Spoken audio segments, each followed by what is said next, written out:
учурда угуп жүрөбүз. Бейиште жана дозокто адамдар кантип жүрөт, мынтип жүрөт, антип жүрөт дешет. Ошондо учурда бейиште адамдар жүрүшөбү? Мындай туугандар. Уйддатлил Жаннат жаралган, бүгүнкү күнү бар. Бейиш бүгүнкү күнү жаралган бар. Биздин акыйда ишенимибиз боюнча. Ханафи мазхабтагы биздеги Матуриди акыйдасы боюнча мынакей туугандар Ахли сүннат вал жамаат айтат, бейиш дагы бар, дозок дагы бар, экөө тең жаралган, бирок таяр, азыр кире элек эч ким. Бейишке дагы дозокко да кире элек. Бейишке дозокко качан кирет? Кыяматтан кийин кирет. Так, кыяматка чейин азгы аякта. Барзахта. Не деген алам бар? Барзах аламы бар.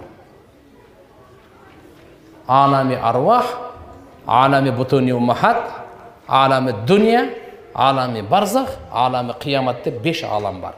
Биз экөөнөн өттүк, экөө алдыда, үчүнчүсүндөбүз.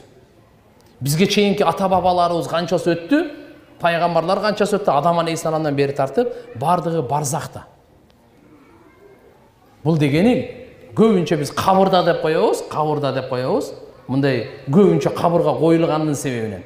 Бирок карышкы жеп кеткенде, океанга чөгүп кеткенде, асманда өрттөнүп күл болуп жерге коюлбай калганда, алар каяктан? Бардыгы барзахта. Бирок кээ бирлер анча-мынчасы, мисалы, арстандын ичинде болушу мүмкүн. Башкасыга тияк-бияктарда. Бирок ошон үчүн барзах деп коет, барзах парда деген сөз. Бу дүйнө менен ахиреттин ортосунда парда болгон, ошол аламды барзах деп коет. Азыр мына сурооңузга мындай, ушу күнгө чейин бейиште жүрөт, дозокто жүрөт, бейиште болсун, дозокто болсун дегендердин бардыгы барзахта.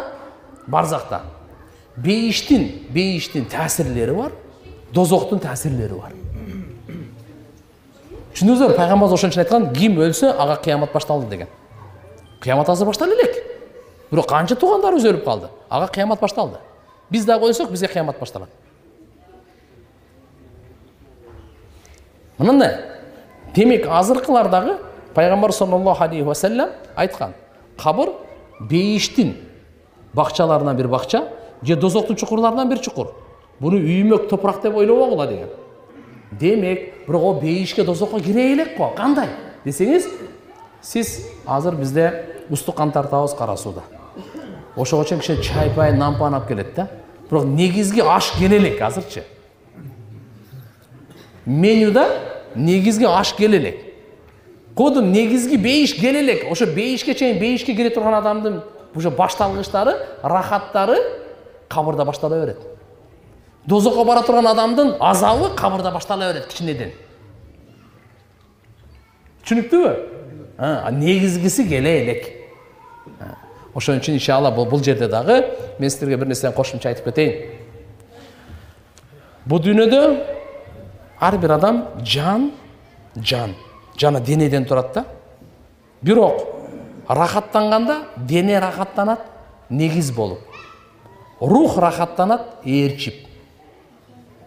Азапталганда да кыйналгандачы дене кыйналат негиз болуп аслан. А рух азапталат, азап чегет табаан. Аркасынан ээрчип. Барзакта андай эмес. Барзакта рахаттанганда негизи рух болот. Дене артынан ээрчип кичине-кичине. Азапталган рух болот, жан дүйнө. А дене аркасынан ээрчип кичине-кичине.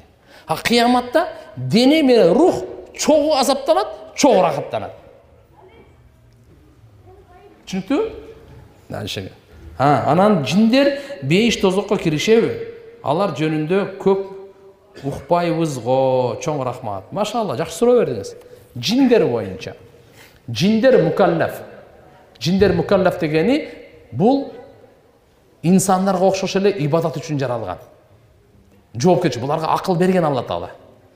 Жиндерге да акыл берген.